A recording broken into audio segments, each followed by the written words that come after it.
Good morning or good afternoon, depending on where you are. Thank you for joining us for our presentation today as we cover Toll NQX Talks Heavy Vehicle Safety. Our presenter today is Greg Smith, and I'll talk a little bit more about Greg later on. This webinar is the first of a series of webinars by the National Road Safety Partnership Program, which is of course supported by Safe Work Australia. My name is Angela Juhas and I'll be your webinar moderator today. Before I introduce Greg to you, I'll introduce Jerome Karslik, who is the manager of the NRSVP, just to give a bit of an introduction on it. Thank you, Angela. The NRSVP has been an initiative that's been created over the last 3 years. It sort of came out of the National Transport Commission. Following extensive consultation, we had a range of organisations, which you can sort of see up on your screen now, one of them including Toll, all stepped up and basically helped provide the framework and develop the structure of the program to move forward. The real goal of the program is to really help drive road safety in businesses and organisations, workplaces of all sizes, but at the same time to increase productivity, efficiency and environmental measures at the same time. So I would like to know, ARV sort of was selected over the last few sort of months by the steering committee to manage the program, to take it forward. And probably one of the key things to make a point here is all the sort of program members are part of it, mainly because they sort of recognise that road safety shouldn't be a competitive advantage, but rather a shared advantage. Because if some issue happens in their sector, the whole industry is vilified in the view of the public. So, thank you very much. Too right, Jerome. Thank you for that introduction. Now, without any further comment from me, the man of the moment that everyone's keen to hear from is, of course, Greg Smith, who is the General Manager over at Toll NQX. Greg has over 30 years' experience in the transport industry, starting out as a truck driver and now managing Toll NQX. Quite the background you have there, Greg. Greg, could you tell us a little bit more about your journey through the transport sector? Certainly, Angela, and thank you for that. I was originally from a small country Victorian town, and as such you find yourself driving trucks and heavy vehicles at a young age on farms and things like that. So I entered the industry in that area. Then it was a natural progression into driving, and had a fair bit of experience on road. And my interest was always in trying to make things better, so I took on management roles, and I've had the good fortune to end up with Toll NQX, or be within Toll NQX and in the role of General Manager. Such an inspirational story for all our young professionals starting out in the industry. And I think we're keen to learn more about Toll and your involvement with things. So I'll hand back over to you. Sure, thank you. Toll NQX is one of the business units inside Toll. We're a national business-to-business provider, so essentially at the heavy end of the road transport business. We've got 3 core lines of business that are consolidated. So that's a part load service, a straight line and project services, and our rail business. We have a network of 32 branches, around 1,900 staff and 2,000 dedicated road services per week. Our road fleet, our line haul fleet, will travel more than 100 million kilometres on the road each year.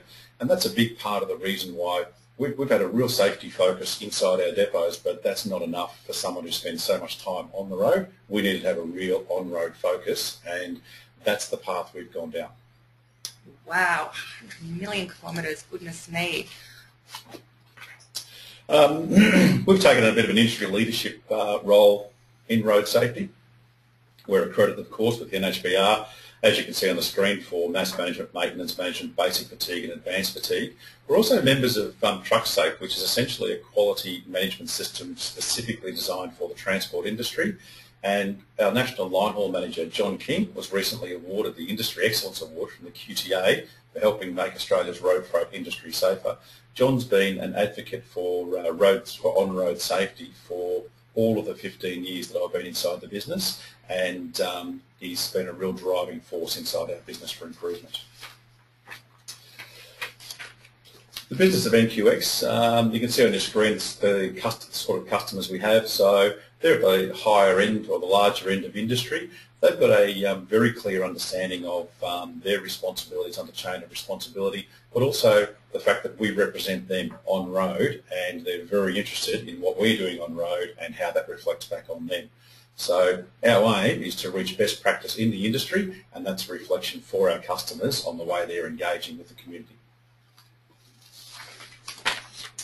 Firstly, we'll talk about speed management, and to give you a little bit of a context on that, I thought what we would do is just give you an example of the sort of distances our drivers are travelling. The average Australian travels around 14,000 kilometres per year. The average toll NQX line haul driver is up around 220,000 kilometres per year. So their exposure to the hazards of the road is far greater than the average driver, and that's very much worth keeping in mind as we go through this process. The exposure that they have is so great, but the rules they work to are, of course, exactly the same as anybody else. A little bit of a challenge for you, if you like. No need for an answer, of course, but if you think about the drive to work this morning, the way we measure our speed events is any speed event that exceeds 4 seconds. So would you have travelled at the speed limit on your way to work this morning for over 4 seconds? It's an interesting thought. That's the way we measure our drivers. The document you see in front of you, that's the report that I get on a monthly basis. That essentially tells me how many events we have, for what period of time, and at what speed. And what you'll notice on there is that we've achieved our goal where we have no speed events over 110 kilometres an hour in the 10 to 10 plus section. So our overall goal is no speed events at all, but for the size of the fleet we have, we're really proud of this position, and it's a constant work in progress. One of the interesting things with this is that what we see is when new drivers join us, we typically see a spike in speed events. And when we sit with them and spend some time with them and explain to them further what it is that we want, which is very much explained at the original interview and employment process, when we work with them, we almost always get them to understand what we're looking for, and you'll see their speed events drop away. So we not only have it like this is a summary that I see, we actually have it by driver as well. Well, those results are certainly something to be proud of, Greg. Thank you. Now, I've covered most of this, I think, but essentially you can see what's on the screen. So over 70% of the events were between 104 and 106 and for under 10 seconds. The speed events over 10 seconds, so that's reached 0, so we're very, very happy with that. But the managing speed has been a journey. We're proud of the point we've reached, especially considering that each driver is travelling 18,000 kilometres per month. It's a big ask, but the driver's doing a wonderful job. Incident prevention. So the next part of our presentation is around one of the initiatives we've been working on for a number of years now, which is in-vehicle cameras. We began working with the in-vehicle cameras, or trying to source cameras for 5 years ago, and it took us 2 years to be able to find cameras that actually did what it was we wanted, but also what the vendors were saying they could do. So we've now got over 140 toll NQX prime movers that are fitted with cameras.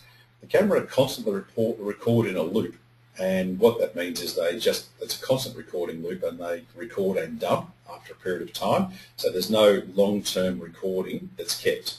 The recording that is kept is activated by a GForce event, so harsh braking, swerving, can even be a pothole or driver activated. The recording provides vision and audio of both the road ahead and in-cab. The camera footage includes 8 seconds prior and 4 seconds after activation. The system is monitored by a third-party provider who reviews all events and provides email assessment of their safety observations. The good thing with the cameras, the drivers have accepted those quite well, and a big part of that is the fact that they can actually activate the cameras for us. So if the driver sees an event that's happening on road and is concerned or thinks, geez, we should know what's happening there, he can actually activate that for us, and he can come and have a talk to his supervisor on his return to depot. With the cameras, all drivers and managers participating in the process work with a code of conduct. This is designed to ensure proper custody and approved distribution of film whilst maintaining a strict recognition of driver privacy. Without that there, I'm sure we would have had a much more difficult time in introducing the technology. The driver acceptance has been very, very high. Most of our drivers accept the camera technology and are very comfortable with it because they see both sides. We've had a number of times where the driver has been protected by the vision the camera has been able to provide, and that's been fantastic. Some of the drivers are not comfortable. I guess it's one of those things where not everything suits everybody, but it's a part of what we do, and it's a part of working with us. Most of our drivers are actually strong advocates of the cameras because they do understand the benefits that they bring. Absolutely, it certainly protects them at the end of the day.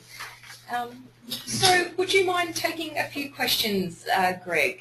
No, happy to do that. All right. We'll start with, how are the trucks speeding if there are speed limiters? Yeah, it's an interesting question. We get that one quite a bit. Most of our speed events are actually downhills.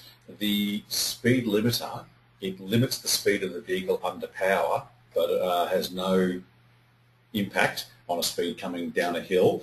And there's also a thing where once it gets to speed, it can actually run a little bit faster than what the speed limit is. That's unusual. It's more down a hill. Righto.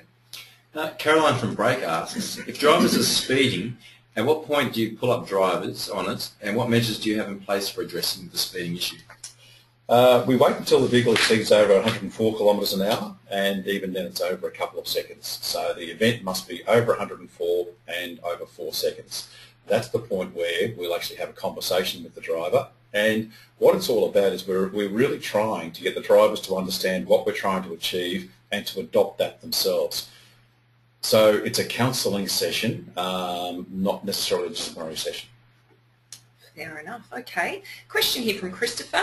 Christopher's from Linfox, and he asks, Greg, can you tell us about the issues you experienced in installing DriveCam into your fleet? Any advice for other operators?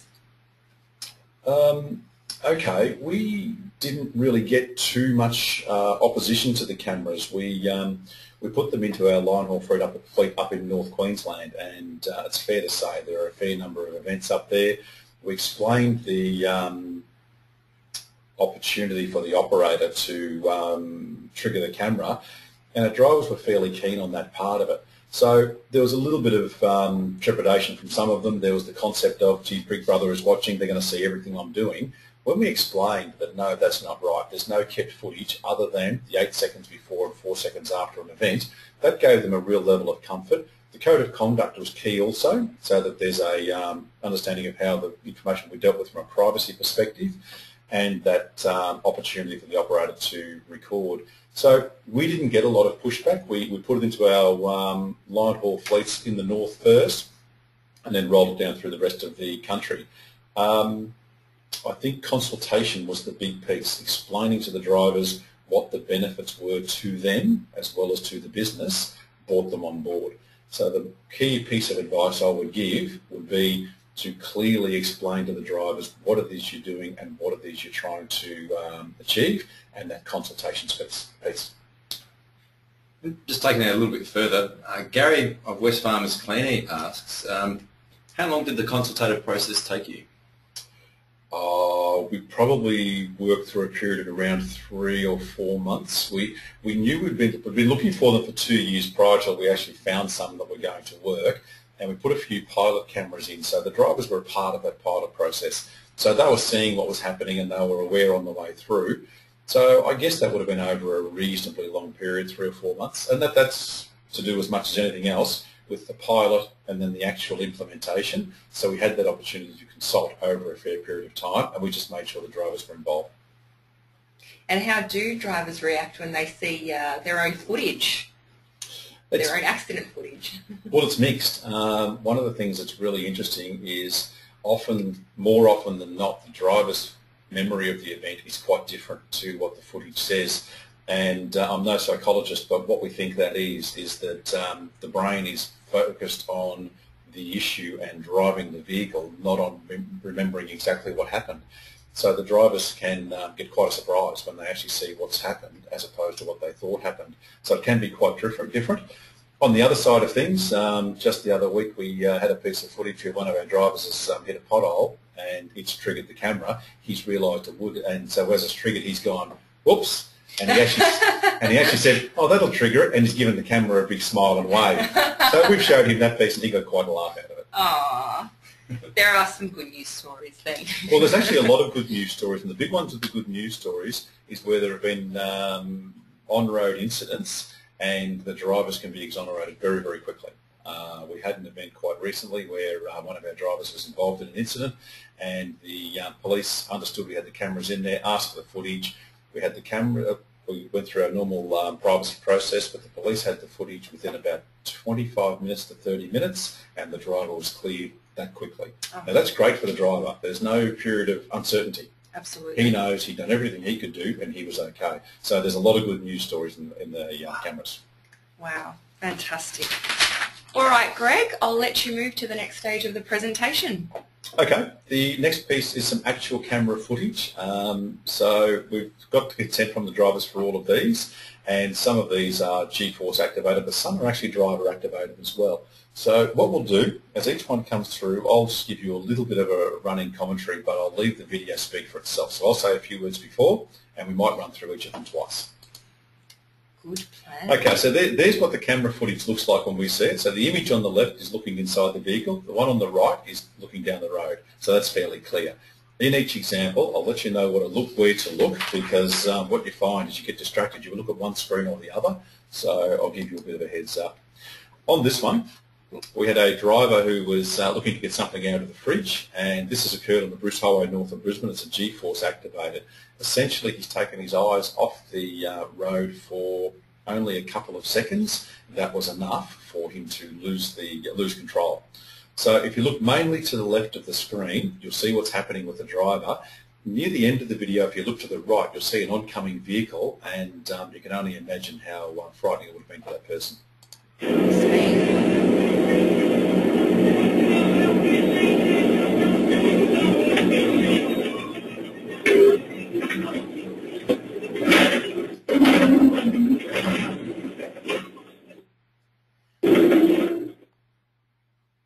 So that's essentially classified as a rollover for us. The vehicle didn't go over on its side, but certainly was over on an angle. It's off-road. That pretty much destroyed the prime mover and the trailers. Fortunately, the driver was fine. He had his seatbelt on, which you can see. Our seatbelts are actually high visibility seatbelts, so you can see that that's on, plus the arms were down on the driver's seat. So the good news is there were no injuries out of all of that. The bad news is it was very, very expensive. So with this, would you like to look at that again? Yeah, absolutely. Let's do that. And look, I have seen these before, but I tell you what, they scare me every time. So, They are an incredibly effective training tool, and it's so personal for our drivers because it's our drivers who are in there, and that's understood.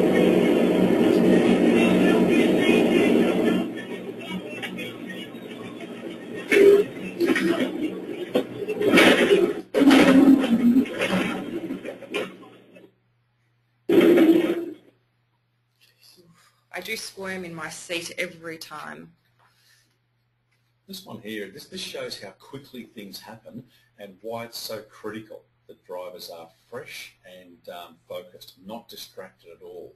This is again on the Bruce Highway. The camera was activated by our driver swerving. We did share this with Department of Transport and Main Roads to assist with their understanding, but also just as a bit of further information for them. The driver coming towards us, really don't know what has happened or what was going inside that truck. We can only assume, but fortunately our driver was well aware and able to react. So if you look mainly at the right screen, so our driver, there's not a lot happening, but if you look at the right screen, you'll see what's happening. All right, let's take a look.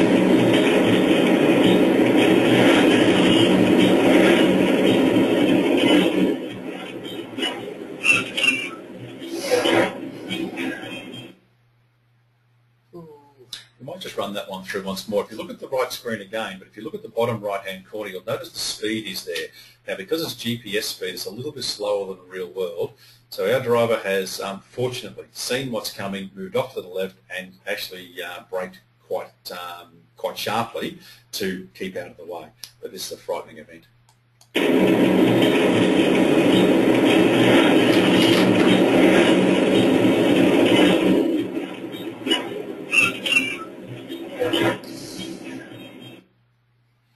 And And that's how quickly it happens. Oh gosh. That oh, whole gosh. thing was 12 seconds of footage only, and I guess the event itself is probably 3 or 4 seconds of that.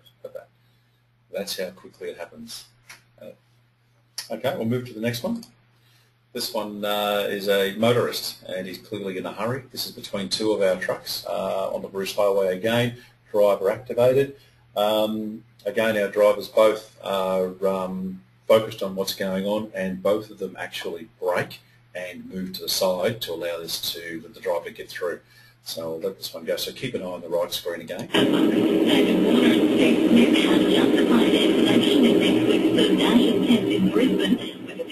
Scoring half centuries in New South Wales, the Sheffield Shield match against Queensland.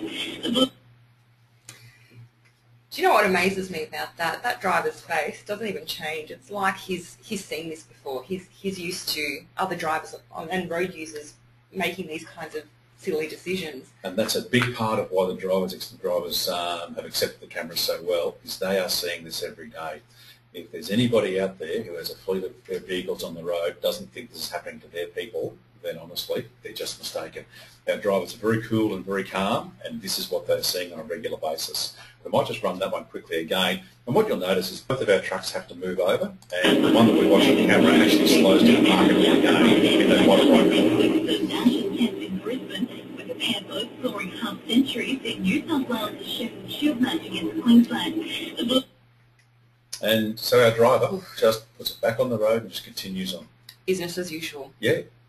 Wow. It wouldn't be too extreme to suggest that's a near-death moment. Oh gosh. And unfortunately, it is just business as usual. This one is on the Flinders Highway, so west of Townsville. So there's one of our road trains heading out west. This is again activated by the driver, and our driver has reduced speed, moved to the left, but look mainly again at the right-hand screen. All right, let's take a look. I wanted to shout out local explanation. Down parts of the BMW and landed the man. Well done on the side. All ground was alarmed. But there was... So you can see our driver reach up and activate the camera. Now he's seen that car fortunately coming in his mirrors. So he's not just aware of what's in front of him, he's actually doing the right thing. He's keeping an eye on his trailer set, looking behind him. He's seen that coming behind him, and you can see the truck coming towards him. The other road train flashes lights, so he's actually seeing what's going on also. So I just want to run that one through again. Absolutely. I wanted to shout out local explanation. Down parts of the BMW and landed the man. Well done on the side. All ground was alarmed. But there was... And I'm sure that's not lost on us that was across double lines. Oh. It really illustrates just how professional, there's so much more going on than just what a lot of people think these guys are just driving the truck. Absolutely. There's so much more to it. Yeah. Well, that fellow there with the road train set, so he'll be keeping an eye on the trailers with the mirrors, just to keep an eye on everything that's going on, and that's what they need to do. They cannot be distracted because, again, you can see through this piece of footage, there's just a couple of seconds. That's how quickly. You cannot be distracted when you're driving these vehicles. This one here is in Mackay, so it's in town, and a car's just pulled up with one of our trucks and done a U-turn. We have no idea what he was thinking. Once the crash had happened, the car stopped but then just took off. We actually gave the police this footage, and they're trying to see what they can do from that.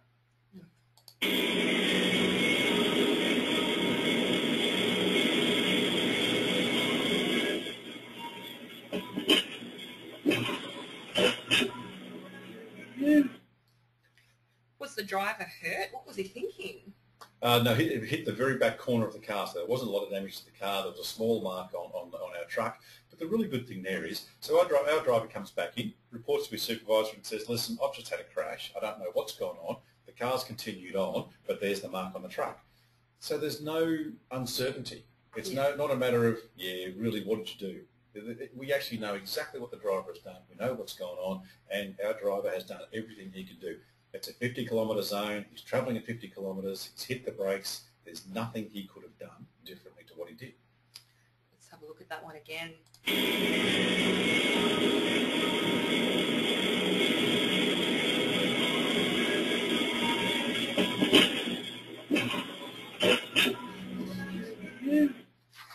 gosh, I've done some silly things in my time, Greg, but doing a U-turn in front of a truck is not one of them.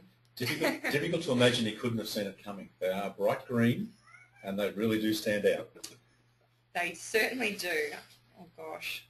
Okay, so some of our learnings and insights. Definitely our incident rate has decreased. The number of on-road incidents that our vehicles have is falling, and that's been a very, very positive result from this. If we do have an incident, we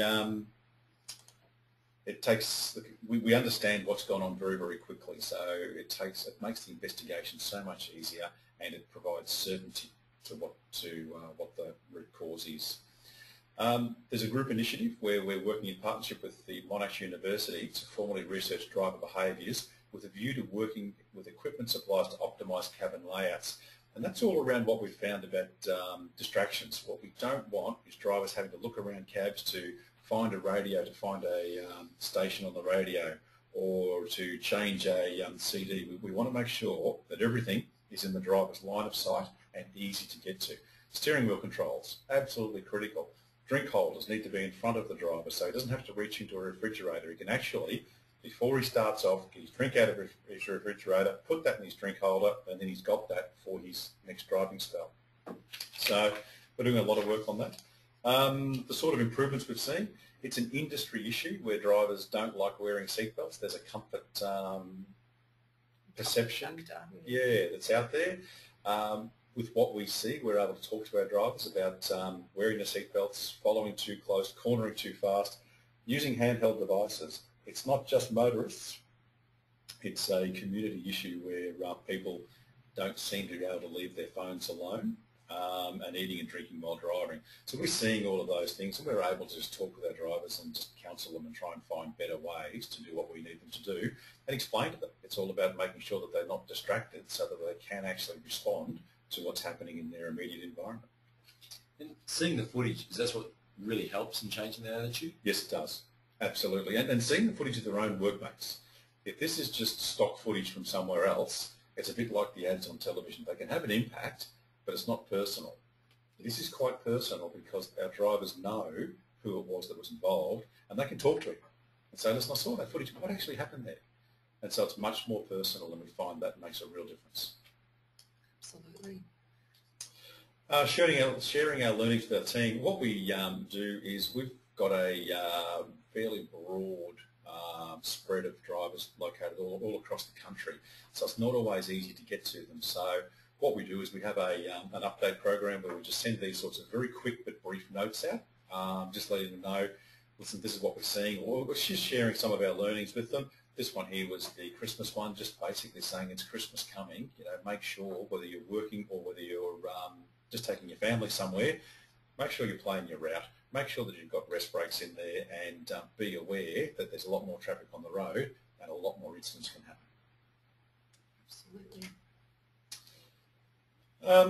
I was asked to provide a couple of tips, what we would see from from the information that we've got.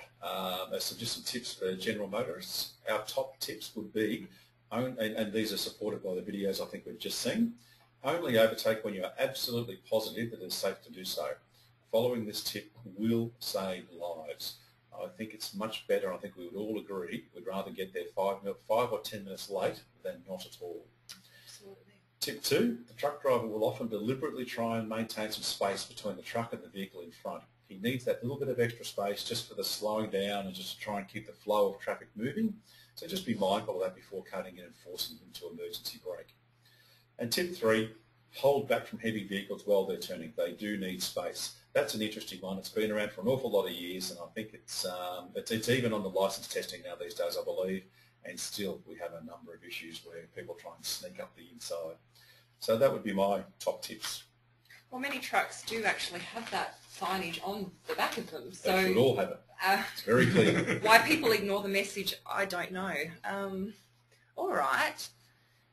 And it looks like we might take a few more questions. Is Absolutely. that okay, Greg? That'd be great. Fantastic. All right, we'll start with one from Anthony from ARB is asking, is toll saving historical data for the purpose of identifying high-risk locations, trends and common driver behaviours in order to make their further improvements in safety? Yeah, we collate the information that we get, and we do look for any particular areas of road that we can pass on to the Department of Main Roads or whichever state that that's in. So we do collate the information. We do look for trends, whether they be trends between vehicles, whether they be trends of locations, or even drivers. So yes. What percentage of incidences is the fault of the other sort of vehicles, would you say? Oh, Jerome, it's hard to put a firm figure to, but in almost every occasion we find that our drivers have done the right thing. So it's a very small amount where our drivers have actually done something wrong, pleasingly. Tom from the US Federal Highway Administration is asking, has there been benefits realised with the insurance rates? So liability appears quite easy to determine in these cases shared. Yeah, not for us as toll, because of the way I guess that we would insure, but I am familiar with a contractor who has had a better insurance rate provided to him by his insurer. And where we got these cameras from, they were being used in New Zealand quite successfully. And in New Zealand, the insurers picked up the cameras and started requesting that their customers fitted them. So not for us necessarily, but yes, anecdotally I can say that that's my understanding. Brendan of Demorridge Proprietary Limited would like to know, what is the cost for these camera units per vehicle? Jerome, I don't have that on me, but it is actually on the NRSVP website. I think it's around about $1,000 per camera and about a $90 per month fee, which might sound like a lot, but it's not in the context of the value of the vehicle and the value of and the cost of an incident relating to the vehicle. But that's actually on the website more specifically. Absolutely. Look, I think it's a small price to pay, if anything, for the gain. And we will have some contact details up in a few slides' time. So if anyone does want to ask more questions regarding that, they can possibly follow up. Absolutely, that'd be fine. Great. One more question here. David's asking, does the introduction of cameras mean that toll has a recruitment selection bias and therefore hires better drivers? I'd like to think so. I'd really like to think so. But no, I don't think the cameras do that for us so much. We certainly make it clear before anybody joins us that about our speed limiting and our speed monitoring and our cameras that we run. So if drivers have any issues, there's a real opportunity for them then to decide whether they want to join us or not. So no, I wouldn't suggest we've got any better recruitment process due to the cameras, but I think we end up with a better driver. And what I base that on is when we get drivers come to us, they almost all start out having speed incidents, and by working with them and providing them the information, we find that they drop off our speed reports very quickly. Typically it's a 2 to 3 month process, so I would suggest we end up with a better driver. We don't necessarily start with a better driver. Fantastic. We have some contact details up on the screen there if you have any further questions that come to mind, or the Toll Group website is there also for further information. Greg, thank you so much for your time in joining us here in the webinar studio today, and what an amazing story. Quite the inspiration you are to all young professionals starting out in the industry. So thank you for sharing your story and that of Toll. Okay, well thank you very much for that, and I appreciate the kind words. Thank you. Thank you, Greg.